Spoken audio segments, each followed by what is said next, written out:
It's very funny. But we found dozens of breast milk photos on foxyfighter.com. So smoke this fire, huh, Mark? What the?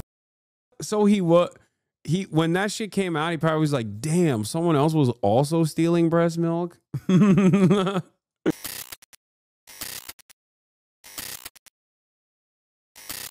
It's so gross and predatory for Hasan, a grown man, to bring on a gender-confused child to own his father. So gross. Yeah, I saw all the Elon dick riders shitting on me on this. She's 20 years old, man. The f***? Remember when the quarter pounder was talking about how... Remember when the quarter pounder was talking about how fucking, pedophiles should be able to hide their CP on their phones? I remember. Does anyone have that video? I kind of want to retweet this and then post that. Is he receiving any critic by the government? My man chilling casual with G, Hezbollah Houthis. He's not chilling with G. That's the other reason why I still think he's like a little bit of an op, because the only country that doesn't f with him is China. China does not f with him. They banned his account on like Bilibili, I think, or whatever. Douyin, he had a Douyin account, and like they clocked it. And it's interesting because I know those got OPSEC. He used to be on CGTN. Did you see Ian Miles Chong's? Yeah. Oh my God, it's got 103,000 likes. This is an absolutely insane way to spin an interview. Boom, retweet. Hasan Piker is a bad person for weaponizing Elon's dead son against him. He is so gross. Ian Miles Chong is going to die alone, and they're not even going to know that he died until like the smell is disruptive to the neighborhood. And then they're going to find out that he died months ahead when he inevitably passes. And not a single person will mourn his loss. It won't be considered a loss at all. If anyone ever thinks about it as an afterthought, they'll go, oh, that's funny. So if I were in his shoes, I would worry about that for the rest of my days and try to make sure that that doesn't happen. To try to make sure that I have loved ones instead of LARPing as an American reactionary all the way from Malaysia. His death will be the weight of a feather, just like Mao said. Hinkle went to China to do talk on TV. My mom showed me a video. Look at this American scholar coming to talk about the flaws of the U.S. And I'm like, Mom, I've chatted to that dumbass on Discord. Yeah. More of a public service announcement than anything else. At the office this week, we had a situation where one of the techs came across some pictures on a customer's computer that were of the child variety. I don't really know if there's any tack way to put that, but the customer was reported and subsequently arrested, I believe, is last that I heard. And is even more serious. However, I've never known a tech in my life that ever took anything other than like videos or music off computers. But the point of this video is just to remind people that, you know, as techs, we read your emails, so to speak. I'm not saying it's right. I'm just saying it happens. So if you have things that you don't want computer techs to see, you know, you should delete them or rename them that you don't want techs to look at. You know, maybe change the folder name when you take it in if you can, or, you know, I'm not condoning it. I don't think it's necessarily right. I believe it's an invasion of privacy. But and that's really why, you know, I don't really do it anymore.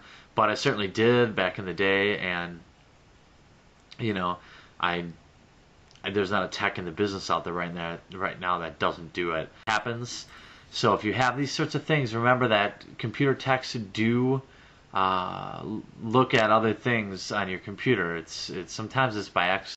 He's giving OPSEC the files, dude. That's the guy. Yeah. Why are all my enemies like this, bro? Why are all my enemies like this? They're all this. This is dark. this is I don't even want to say it. Never mind. I'm not going to say anything. I wouldn't be doing that around her. I wouldn't be putting my face on your thumbnails if I were you. You know what I'm saying? You pee in your basement, I come inside your wife. We are not the same. It's true. He put lipstick on it.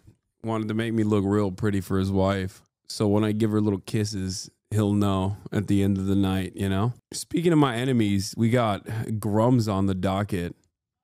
All those guys are pro Ethan now, by the way.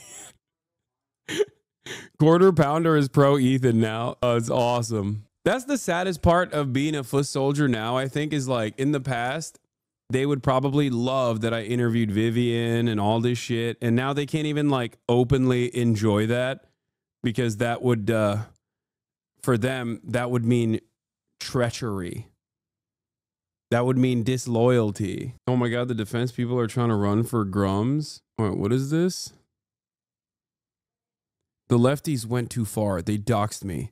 They tried to get me killed with bounties and went to the dark web to nab plain word passwords and emails to try to cancel me for stuff 20 years ago, which turned out to be nothing. They put me in a position where I have no choice but to destroy their ideology. Oh man, you really didn't want that. Dude, what? Grummz literally pretended to be a 16-year-old girl online? Wait, what? He did? That's what pedo catchers do to catch people like you. Must be what got you so worked up against it. What pedo was Grummz trying to catch? Wait, I didn't know that part. I only knew the other shit. I know that he like managed a site. No? Oh my God. This already has 20. One of the leading thought lords of the reactionary right wing is more of a freak than you, I, we, anyone could actually imagine. This all comes with receipts. This is all grounded in facts. This is all quite legally safe for me to talk about. This is all public record. I'm getting this out of the way quickly because I know the person I'm going to be talking about and that he's being doxxed, cancelled, and threatened lawyers. This all started from a historic data breach, which isn't actually like quite a safe way to get into this, but when I corroborated it with other sources, I found out that this was just sitting out in the open for anyone to find who knew exactly where to look for a name, a registered company, and then you start pulling on a string and pulling on another string and another string, and you First 13 minutes, just the intro? Okay. more about you than anyone should. My Twitter account. Every public-facing piece of information that we can find has now been deleted. While you, Mark Edward Kern, were beating your meat raw over anime children's navels, we were finding out more about you than anyone should. Draw your blade, pervert. Ladies and gentlemen, welcome to what I'm calling the Guna-nomicon. Now, this isn't a magic book full of spells that you can only cast one-handed. This is a documentation of Mark Edward Kern, the first in a series of some of the worst onanists, some of the worst masturbators in the gaming sphere, who are trying to mold and manipulate gaming culture to return to a time when they were 12 years old and all they had in life to look forward to is extra cheese sticks and a woman in a bikini. It will become pretty obvious that these men just think with their erections. People forget that hating is an inherently valuable form of critical thinking. I have learned tens of thousands of facts via hating. If you are truly hating, you will take all the time you need to learn everything else. As no one has been motivated enough to pay a data aggregator 11. The story here is that Grummz is a man who has aggressively pursued his personal interests at great cost to his family and his career. The biggest crime here is that anime babes with huge bazongas are his. These points are archived in the description. He is a former video game executive. 1992, he gets his bachelor's degree in cognitive science from the University of Rochester. He eventually gets his doctorate from Boston University School of Law with a specialization in IP. He goes on to found Qualia Games in Boston, developing a top-down 2D shooter called Crixer. This is with Blizzard's backing, and he loves the name Crixer. Crixer is eventually cancelled by Blizzard, they do pull the funding, and Qualia shuts down. There's not enough money to pay the payroll. Blizzard used this as a way to get some talent, and Mark is unfortunately the only one to take them up on that offer. He eventually moves on to a role at Blizzard. He serves as an associate producer for StarCraft, works on StarCraft 64 and Diablo 2 as a producer. He's in the credits. I'm not going to dispute the fact that he worked on these games. This is part of his career. March 27th, 2001, FoxyFighter.com is purchased by Mark Kern. Ignore the country of France. That is where Gandhi SAS is located. They're a French company. But Mark Kern is the registrant. Now, Mark Kern isn't a unique name, but there's later information that basically proves that this is him. Now, what is FoxyFighter.com? To put it as simply as possible, FoxyFighter.com is Sexy Catfight. It is a website run by a persona called Debbie Chan, but Debbie Chan is Mark. And that's underselling it. He has, over the course of 20 plus years, collected a variety of live-action catfights, drawn catfights, quite a bit of like run-of-the-mill. However, there are multiple stories where his persona, Debbie, violently sexually abuses women. It's been scrubbed at this point. As soon as Grummz got a sniff that people were investigating this, he ripped down as much as he could. Unfortunately, we archived most of it. The email addresses that we found share passwords. When searching a PWN database, which is a database of dumped passwords and email addresses, we found a Foxy Fighter email sharing the same password as Mark Kern's email. Fascinating, huh? We also... Pretty little girl 16?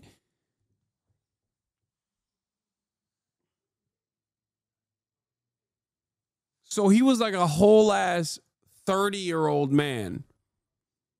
And his username and email he was using was Pretty Little Girl 16. 40. He was a 40-year-old man at that point. He's in his 60s now, I think. That's crazy, dude. What the? Also, that is such a 40-year-old username. It's hilarious. Is a hilariously 45-year-old username where he was just horny and he's like, oh, what will fool people? Oh, the Pretty Little Girl 16. Oh,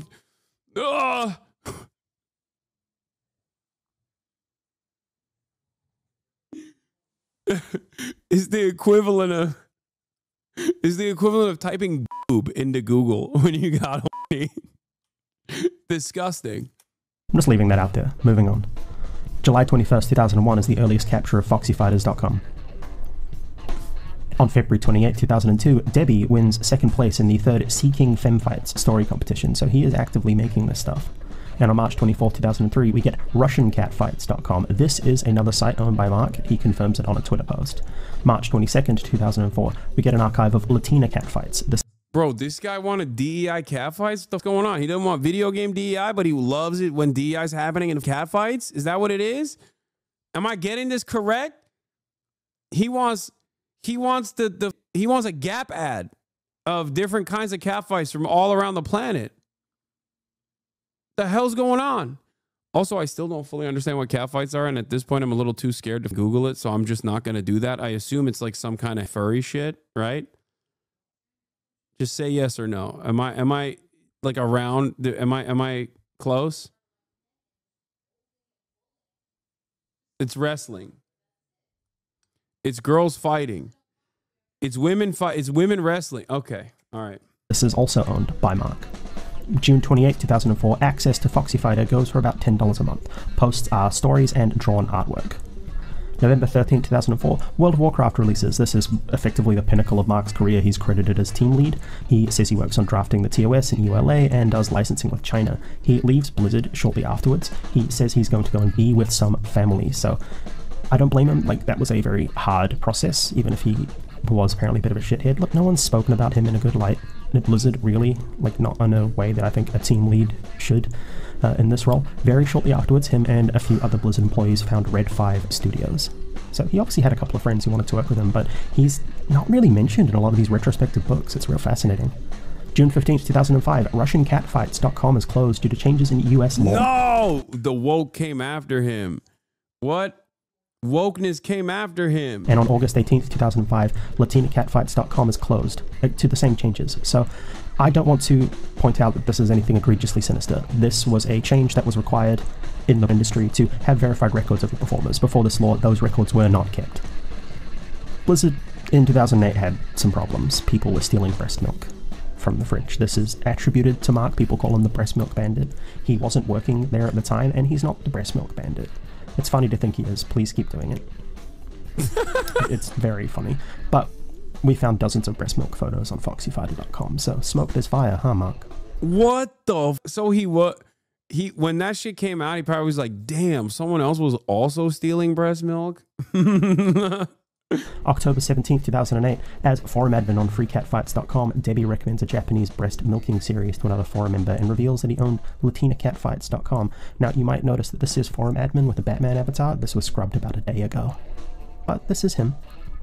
April 23rd, 2009, Red 5 lays off 30 people.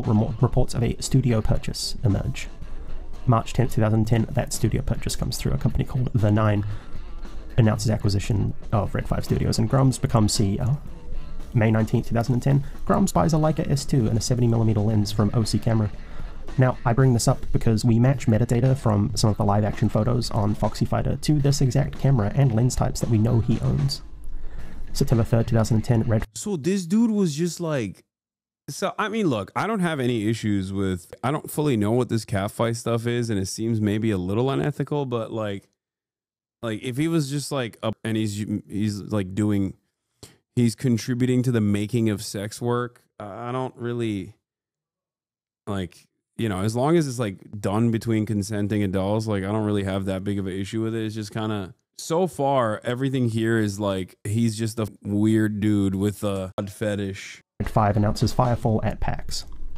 September 20th, 2011, he goes and advertises foxyfighter.com and freecatfights.com on r/comics, which probably not the best place to do it, but doesn't even get a single piece of engagement. Wait, and he says, I'm a girl who loves a throwdown of any kind between two hot and sexy women, writer, artist, and web mistress.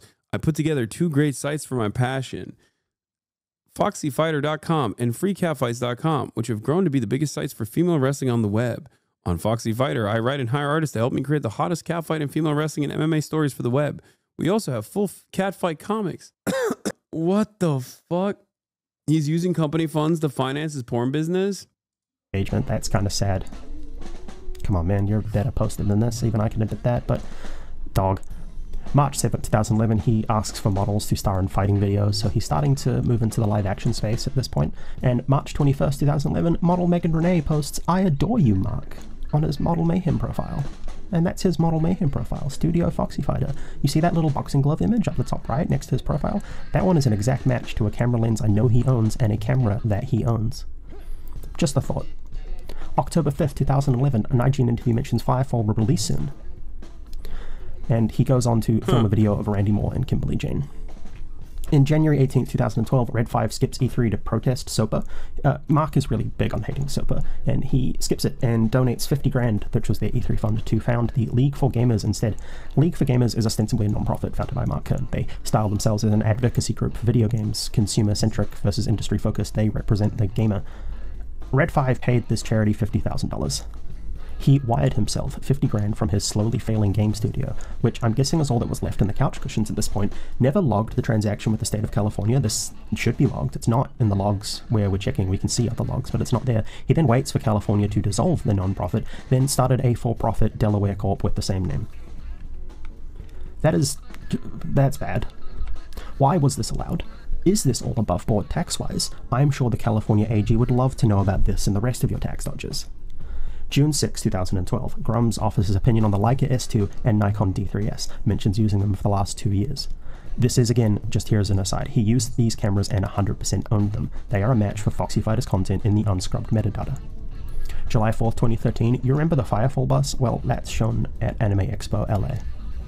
July 9th, 2013, Firefall finally enters open beta. They are rapidly running out of money though, that's going to become obvious.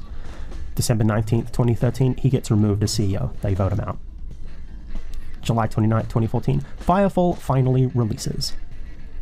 September 22nd, 2014, Mark is, after his next venture, he has made MEK Entertainment, Mark Edward Kern Entertainment. It is in Aliso Viejo, which is where everything that he does is based. They are an indie game company looking to leverage the blockchain, maybe, 10 years too early for that hype, but I respect the forward-facing vision. MEKentertainment.com launches at this point. They are registered to MEK Entertainment Inc. However, looking at those business entries, it looks like he never actually registered it as a company called MEK Entertainment. The game from the seed funding never really materializes. He gets ousted from MEK Entertainment and they go on to make a game called Voxel Noughts, but Mark never really does anything with his money, and we'll get to some allegations about that money later on. June 17th, 2015, Grummz announces that he's joining Gamergate. He's mad. He's always mad. He's mad and he's horny. July 7th, 2015, DB Chan LLC is registered. Mark Kern's mother is the registered CEO. And imagine having your mother being the CEO of your porn company. Come on, man. Have some pride.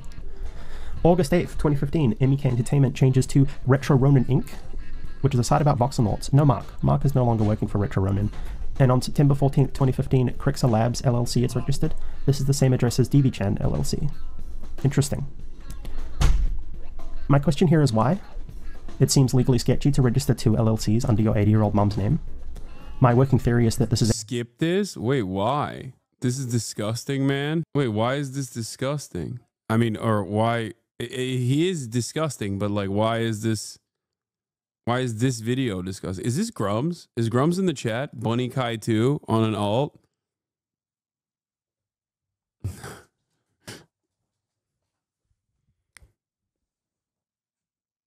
No, it's not. Don't skip my video, says MLYP. Is is a tax shelter, and it allows him to report that he earns 0 or less than the personal income required to be taxable by law, and then he can report any additional earnings to his LLCs. He can then write taxes down by saying his revenue did not exceed his annual. This is some brainwash shit about someone that does not matter, in my opinion. I really wish that was the case. The second part of that statement. Like, I really wish that this was like a totally irrelevant person, because in a normal situation,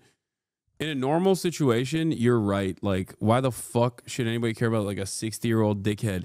But remember, the reason why Elon was calling me a fucking chicken shit R word or a fraudulent person or whatever is because Elon loves this guy. The richest man on earth loves this dude. Also, the largest political content creator on this platform, Asmongold, a right-wing content creator, also loves this person and literally gets his notes on like what kind of outrage to farm from this person. So I understand why you're like, you know, why the fuck should like this 60-year-old gooner matter? I get it. In a normal world, in a normal universe, totally appropriate question. Annual expenses. We unfortunately don't live in a normal universe now. He can say his business spent more than they earned, not pay a dime on the money. This is classic tax fraud. Again, California AG would love to have this information. October 19th, 2015, Debbie floats the idea of creating an online catfight game, likely thing for Mark to do. November 2nd, 2015, the Patreon for Foxy Fighters is launched. It maxes out at $57 a month, and it's eventually paused in 2020. November 16th, 2015, Cameroon Wildebeest is a prolific artist working in the catfight scene. They passed away. His hard drive is too damaged to recover, and a terabyte of catfight art is lost forever. November 20th, 2015, Mark's wife disappears from social media as far as we can tell at this point. Until then, she'd been quite a big cheerleader for him in the online space. So, just kind of putting it in here as a marker, really. December 9th, 2015, he leaves Gamergate after being kind of too transphobic, and he does drop a couple of... Wait, what the fuck? Grummz leaves Gamergate after being too transphobic for some Gamersgaters. Gamersgate's internal LGBT self-esteem team managed to drive Mark Kern out tonight. Good going. Gamergate's biggest name dev supporter because you were concerned about PR and feels of some pedophile supporters. Good call. What? Dude, we don't deserve socialism. We don't. The only way that motherfuckers mobilize is towards this kind of shit, dude. We don't deserve it. We deserve Donald Trump. We really do. It's like think about the amount of time and effort that these fucking losers spent on like such a frivolous cause that they virtually invented in their minds that these like games were becoming woke and shit. Like F slurs, so good job. No, sorry, he doesn't drop the F slurs. People on Kotaku in Action do, but they're mad that he's, yeah, look, these people are all sad and need jobs. December 17th, 2015, Mark does interview to promote his free speech organization. He's still trying to keep League of Gamers going at this point, and Voxelnaught's Twitter comes out and alleges that Mark stole money from Voxelnaught. So that's look how where much that money work went they from put that into funding. fucking with you. Yeah, that's true. Yeah, that's true. Jan 16th, 2016 on freecatfights.com, they've been filming fights with a Red Dragon camera. Now that's interesting. Are these the same Red Dragon cameras that Red 5 had in their studio? I raised this earlier in the video. They had 3 Red Dragon cameras in their possession worth $50,000 each. That's the whole rig. That's not just the brain. The brain's about 20. We have evidence that Mark was in possession of Red accessories at his personal lockup in California after he had left Red 5. Are they the cameras? Did he abscond with them, or did he purchase them with some of his pilfered MEK Entertainment money? I'm not alleging anything specific here. I am asking questions. What is fascinating is that he had access to these same cameras that Red did after he left Red 5. Remember that tax fraud discussion? It's at this point that Mark is hit with a lien for $265,133.88 for unpaid tax from the years 2011, 2012, and 2013. Excuse me for messing up the 2013 to 2015 on this slide. I'm not going to fix it. May 2nd, 2016, Debbie Chan posts on Twitter looking for models, promises good conditions and a full makeup and hair crew. May 25th, 2016, Kern goes to the Firefall subreddit telling people they should kill the game so that he can buy back the IP for cheap, which is kind of sad to me. It's still an active game at this point, but you're actively trying to kill it so you can buy and get it back because you're mad you got ousted. He can't let it go, can he? May 29, 2016, he delivers a petition to restore vanilla World of Warcraft to Blizzard. This is kind of his other big claim to fame in modern day. And June 11, 2016, the legal compliance page for FoxyFighter.com lists the mailing address for DBChan LLC as the same address that Crixer Labs is registered to. I've censored it here, but that is fascinating. You can't deny that DBChan Foxy Fighters. That's Mark. It is Mark. June 27, 2016, Make Ember, a spiritual successor to Firefall, is posted on change.org by Mark. That does hit 4,700 supporters, so, let's make Ember. He is a serial change.org petitioner. That we do know. Some of his famous hits are make the video game titties larger, things like that. Or what was his Stellar Blade? Who could forget his Stellar Blade petition? He loves those fucking things, dude. He has camera equipment. He posts camera equipment to Flickr. Lenses here are a match to the photos shot for Foxy Fighters. And we see the red accessories I mentioned earlier. This is all in the same location, all shot on the same iPhone. Just the thought. August 29, 2016, Ember, massive planetary wargame Indiegogo campaign is launched. $5,000 goal, raises 23 grand. September 14, 2016, Ember Milestone 2 campaign is funded on Indiegogo. November 29, 2016, puts his first adult video on Clips for sale. This is his account and it's linked on the Foxy Fighters site. This is him. This is what he is selling. Note, an anonymous user eventually replies, is this a Mark Kern product? Deplorable. I want to know who this person was. What did they know? This is in 2017. Someone knew about this 8 years ago? How did they know? Anyway, July 3rd, 2017, MBK Entertainment is formally closed, and July 5th, Ember is funded for 170 grand. So that's 114,000 between both Indiegogo and PayPal donations. That's over 20k goal. Grummz promises a playable mock-up in 6 months. Kickstarter for a full game a month or two after that. Anyway, September 13th, 2017, Mark's mum issues a certificate of cancellation for DBChan LLC. So, see you, DBChan. Thanks for your service, Mark's mum. And on July 24th, 2018, Ember begins selling upgrades to M3 backers as a limited time offer, adult entertainment gig, or maybe she found out about the tax fraud. Just a question. The timing makes sense with her leaving, him trying to go all in on the DBChan LLC. Much to think about. So yeah, it's kind of crazy to think about, but like that dude has a child. Yeah, he had a wife and also a child. Like that's crazy, dude. Go take care of your family. Like the fuck are you doing? God damn. Ay, ay, ay. Many such cases. March 1st, 2019, Debbie resurfaces. Like, this is when this was archived, but obviously the post was on January 3rd, 2019. They come back on freecatfights.com and ask if there's a demand for Foxy Fighters to come back. He was on a stream saying he has to explain this to them now. Dude, what do you mean? Your output, even before this, was fucking gross. What he finds to be, what he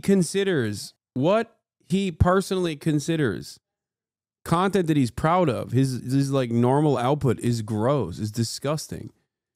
Like, how do you explain anything that you do that you have to your children, where you're like, hey, I did a change.org petition because I couldn't masturbate hard enough to the fucking Korean titty game. Like that's an insane thing to have to explain to your 30-year-old children.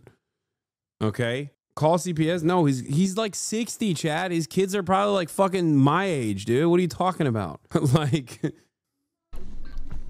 7th of March, 2019. Well, Mark admits that his original 3D artist left and he's had to teach himself how to do 3D modeling and build the main character of Ember. He's never made a game this way before, so he's trying to do it all without any outside investors. And at this point, you should have realized it's a scam, team. So no one is a full-time employee on Ember. This is a solo project. An MMO is a solo project for him. And come on, team. Anyway, 28th of June, 2019, Ember. I'm not gonna lie, maybe I missed something, but I might have missed something, but like so far it's just like, yeah, he ran. I mean, the gross part is that he was potentially into like presenting himself as a child, like gross, and also maybe even illegal. I don't know. Besides I think you skipped a lot of the tax fraud stuff. No tax fraud, you know. Come on, guys. My expectation from a guy who's that big of a piece of shit is not fucking tax fraud.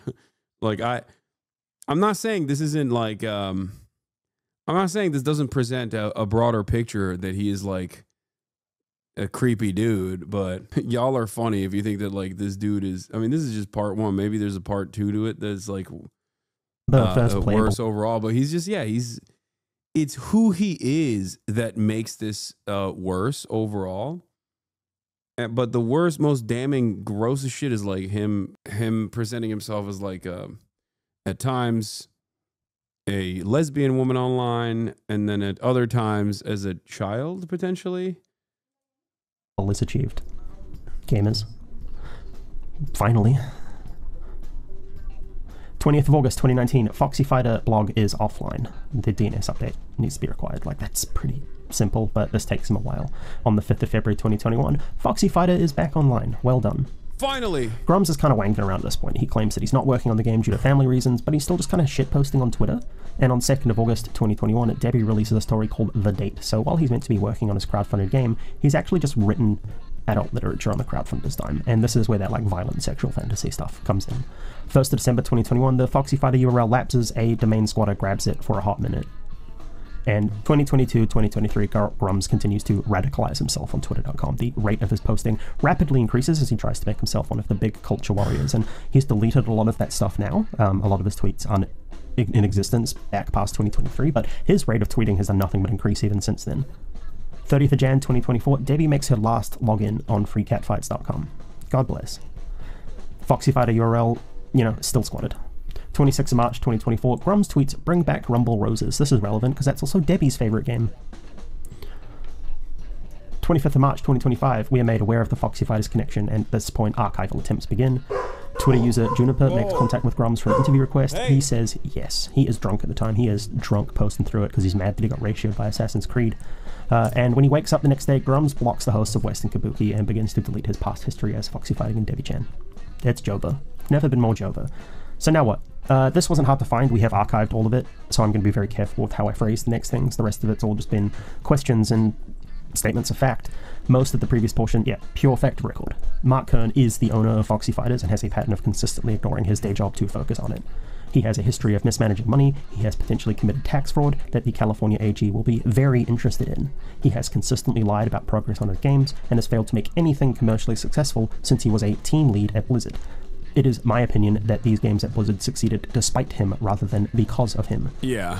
He does not know how to code, he does not know how to texture models, his animations are based on 2 keyframes with 3 other frames of animation. He will always have an excuse for his failure after failure after failure.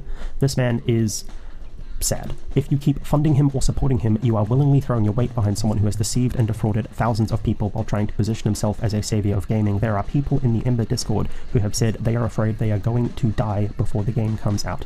This is all for the purposes of lining his pocket and making some really bad pornographic material. And I feel sad for the guys that are about to die. They are just desperate to play this game. They want to play something that reminds them of when life was better, and he just ignores them. His only goal right now is to get engagement from Elon Musk. He is deep-throating that man so hard that his throat is going to recognize the veins. Jesus. That's his life now. He's not making a game. He keeps saying a Kickstarter is coming, this is a great year for Ember. It's not. He does not know how to make a game. His one hope is that Daddy Elon notices him and throws a few $1 million at him to hire people who actually know how to make a game. This man is a failed dev, a failed pornographer, a failed husband with a fragile mind, a fragile ego, and a fragile life. Okay, all that's facts. It's true.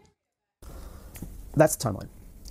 And I'm not going to make value judgments over the rest of it. That's for you to decide. I've laid out the facts as I see them. It is my opinion, and I'm going to crouch this as being my opinion. Mark Kern is a narcissistic loser who has a publicly stated fetish for lolicon navels and a hidden fetish for women catfighting. He has the ear, at least occasionally, of the richest and most powerful man in the world. What he gets out of this video is what he's going to get. People are going to know everything they need to know about him, and they can make decisions from there. Mark runs targeted harassment campaigns against devs that he deems as woke. It's true. And he buys his own likes on X.com when he gets ratioed by Assassin's Creed's community manager. He has pilfered and absconded with at least $1.6 million of funding for not 1, but 2 failed games, and we have ample evidence that he's also absconded with extremely expensive video equipment to shoot his adult video side hustles. He is nothing if not a sad, lonely man who is desperate to leave a mark, any mark on the world, because he knows his career as a game dev is worth less than a cold turd on a hot dog bun. You now know everything about him. You know his business dealings, his motivations for hustling people out of $1.6 million. He is, in my opinion, a pervert of the highest order who has taken advantage of the goodwill of his fans, taken advantage of their bubbling rage, and he has taken advantage of his own family. And I think more people should know and understand this. It's true. Soon. Ya sikeceğim ama Allah Allah.